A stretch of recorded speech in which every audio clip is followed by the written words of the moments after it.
Pinatunayan ng SB19 na talagang sila ay viewing. Mula sa Instagram, makikita nga po sa mga nakasama nilang nag-perform, ang pinakamataas po na view ay ang SB19 na may 498,000 samantalang ang iba ay nasa 99,600, ang isa naman ay 49,000.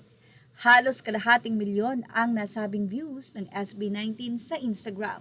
Ang ilan ay may 11,400, 53,800, mas malaki pa rin ang sa Instagram post ng SB19 na nasa 67,000. Dumako naman tayo sa TikTok views, 23,000 at ang 18,200 sa ibang nag-perform. Ang post ng ilan ay 12,600, 16,600 habang sa SB19 ay nasa 235,300.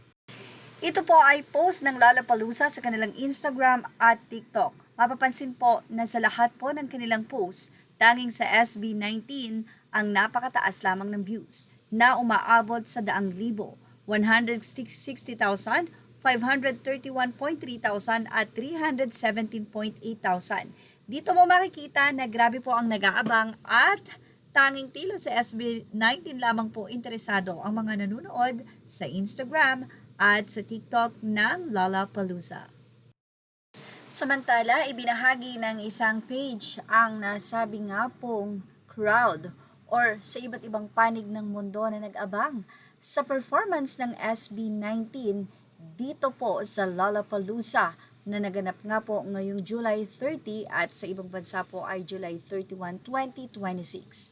Saan-saan location po ba at sa ang panig ng mundo nagkaroon ng pagkakaisa dahil sa performance ng SB19. Mga Pinoy man o foreigner na nag-abang para panuurin muli ang SB19 sa kanilang Lollapalooza performance.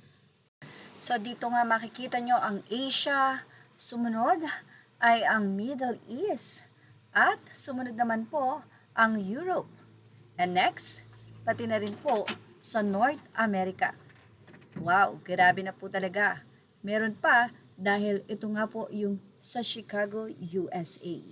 Nag-around the world po ang SB19 at grabe po ang effort ng mga fans para po sila ay patuloy na subaybayan.